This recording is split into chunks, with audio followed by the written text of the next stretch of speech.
श्री राधे। आइए तृतीय स्कंद के 17वें अध्याय पर विचार करते हैं। दिति के गर्भ में 100 वर्षों तक गर्भ को दिति ने क्यों धारण किया, ये जो दिति के गर्भ में जुड़वे बच्चे हैं वे कौन है, इसका सारा रहस्य ब्रह्मा जी ने से सुना देवताओं ने। तब वो भगवान ब्रह्मा से विदा लेकर अपने स्वर्ग की ओर वापस आ गए। अब इधर दिति के पति कश्यप ने कहा, भाई अब जो होना है हो गया, अब तुम कितने वर्ष तक गर्भ को यानी इन बालकों को गर्भ में धारण करोगी, अब तो इनको तुम उत्पन्न कर लो। जब पति ने उन बालकों को उत्पन्न करने की आज्ञा दी तब दिति ने दोनों बच्चों को उत्पन्न किया। देखिए दूसरा श्लोक, दितिस्तु भर्तुरादेशात् अपत्य परिसंकिनी पूर्णे वर्ष सते साध्वी पुत्रौ स्प्रसुसुभे यमौ। अपत्य परिसंकिनी, मेरी संतान बड़ी दुष्ट होगी, बड़ी खराब और लोगों को परेशान करने वाली संतान होगी। इस बात की आशंका से 100 वर्षों तक गर्भ में धारण किया था, परंतु भर्तु आदेशात, पति का आदेश मिलने के बाद पूरे वर्ष सते, जब 100 वर्ष पूरे हो गए तो जुड़वे पुत्र उत्पन्न किए, मतलब दिति के जुड़वे उत्पन्न हो गए। अब जब वो उत्पन्न हो रहे थे तो भयंकर अपशकुन आने लगा। हैं कहते सहा चला भुवश्चेलु, यानी उनके पैदा होने पर ऐसा हो रहा था कि सह अचला भुवश्चेलु, मानो पृथ्वी के साथ पर्वत भी हिल रहे हो हैं। और शोधपाना सरिता चुपचुपु, समुद्र भी मानो क्षुब्ध हो गए समुद्र में। और उस का शासन भयंकर वज्रपात होने लगा। और तो और गीदड़ जोर जोर से चिल्लाने लगे हैं। और ग्राम सिंगा, कुत्ते बहुत जोर जोर से रोने लगे। और मस्त होकर गधे जो है उछल कूद मचाने लगे, खार खार ख्यां ख्यां करते हुए दौड़ने लगे। इस प्रकार से और जंगल में चलने वाले पशु भी डर के मारे पेशाब की जगह खून का पेशाब करने लगे हैं। तो इस प्रकार से भयंकर जो है उत्पात, भयंकर अपशकुन होने लगे। कब? जब जय और विजय यहाँ दिति के गर्भ से उत्पन्न हो रहे थे। तो दृष्ट्वा, देखिए 15वां श्लोक, दृष्ट्वा न्यास्य सहो महोत्पातान् अतत्तत्त्वविदः प्रजा ब्रह्मपुत्रानृते भीता मेनिरे विश्व संप्लवन।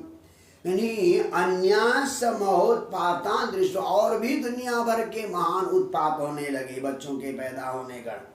तो अतत्तत्त्वविद, ये रहस्य क्या है, क्यों ऐसे उत्पात हो रहे हैं, क्यों ऐसे अपशकुन हो रहे हैं, इस बात को न जानने वाली प्रजा क्या सोचने लगी, विश्व संप्लवम मेनिरे, उनके भाई प्रलय का समय आ गया है, ऐसा समझने लगी प्रजा।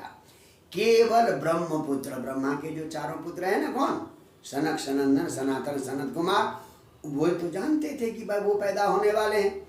उनको छोड़कर सारी प्रजा को लगा कि संसार का प्रलय होने वाला है। इस प्रकार से 2 पुत्र उत्पन्न हुए।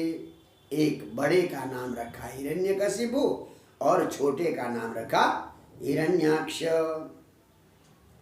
और हिरण्यकशिपु ने कि ब्रह्मवरेण, ब्रह्मा जी की स्तुति करके, ब्रह्म वर प्राप्त करके सपालान त्रीन लोकान, इंद्र वरुण कुबेर आदि सारे लोकपालों के साथ तीनों लोकों को अपने वश में कर लिया।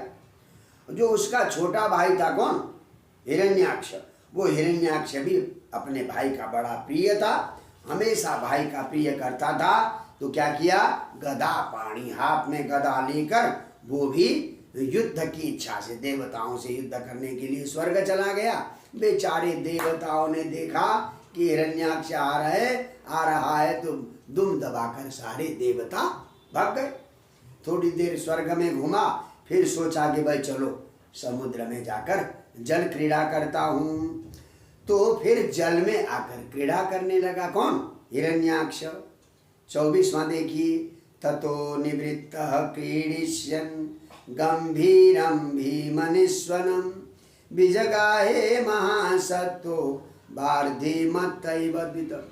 तो ततः निवृत्त यानी स्वर्ग से वापस आकर क्रीडिष्यन् खेलने के लिए, स्विमिंग करने के लिए, हाँ, समुद्र में क्या कर लिया? भीमनिस्वनम, भयंकर आवाज करने वाले समुद्र में विजगाए, डुबकी लगाई। बोले कैसे डुबकी लगाई? जैसे मदमत्त हाथी तालाब में डुबकी लगाता है वैसे ही डुबकी लगाई। जब समुद्र में हिरण्याक्ष घुसा तो वरुण के सैनिक क्या है? जो समुद्री जीव है वो वरुण के सैनिक है। सारे वरुण के सैनिक इसके डर के मारे थर थर कांपते हुए अपने राजा के पास चले गए। किसके पास? वरुण के पास आए कि ये बहुत बड़ा भयंकर बड़ा राक्षस आया है। और फिर उसने बहुत जोर से पानी पर मौर्व्या विजगने गधया विभावरी, तो वो वरुण की सेना के, वरुण के शहर में, विभावरी नाम का शहर है वरुण का, वहां गया और जोर से गदा मारा। अच्छा, तो गया और फिर जाकर वरुण देव से बड़ी नीचता के साथ हाथ जोड़ के कहने लगा। कौन कहने लगा? हिरण्याक्ष। क्या कहता है? भाई तुम तो बड़े बृहच्छवा, बड़ी तुम्हारी कीर्ति है भाई, और तुम लोकपाल अधिपति, तुम वरुण लोक के लोकपाल हो, हाँ, और बड़े बड़े वीरों के वीरों को भी तुम पछाड़ लेते हो, हाँ, तो इसलिए, और तुमने तो पहले पूरा विश्व जीत कर राजसूय यज्ञ भी किया है, हाँ, तो इसलिए भाई थोड़ा हमसे ही युद्ध कर लो, थोड़ा दो हाथ हम भी कर लेते हैं। तो युद्ध के लिए ललकारा, पर मीठी वाणी में ललकारा। किसने? हिरण्याक्ष ने।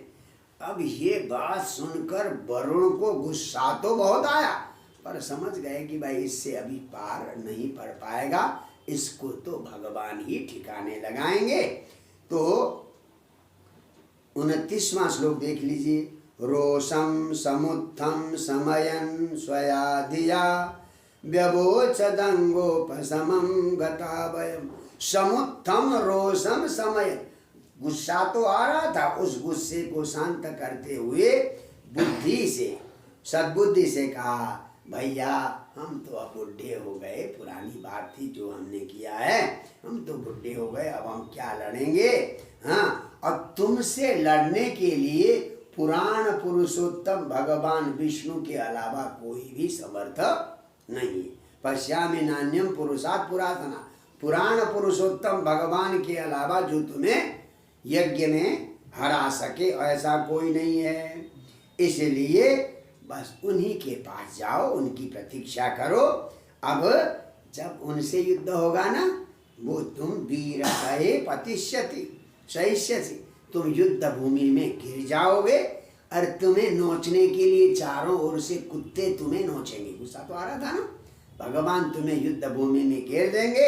हाँ, तद विधानाम असताम, तुम जैसे दुष्टों को शांत करने के लिए भगवान अलग अलग रूप लेते हैं। अब कौन सा रूप लेकर आएंगे भगवान, ये तो समय बताएगा, पर वही तुम्हें ठिकाना लगाएंगे और तुम्हारे शरीर को क्या स्वभीर भृत कुत्ते नोचेंगे तुम्हें। इस प्रकार से जवाब दिया। किसने? वरुण भगवान ने। तो अब बड़ा प्रसन्न होकर भगवान की प्रतीक्षा करने लगा बेवकूफ। कौन? हिरण्याक्ष, कि कब आएगा वो विष्णु, तो उससे दो हाथ करें। वो हाथ में खुजली हो रही थी, तो बड़ा प्रसन्न होकर भगवान की प्रतीक्षा करने लगा। तो इस प्रकार से ये 17वां अध्याय यहीं संपन्न होता है। जय जय श्री राधे।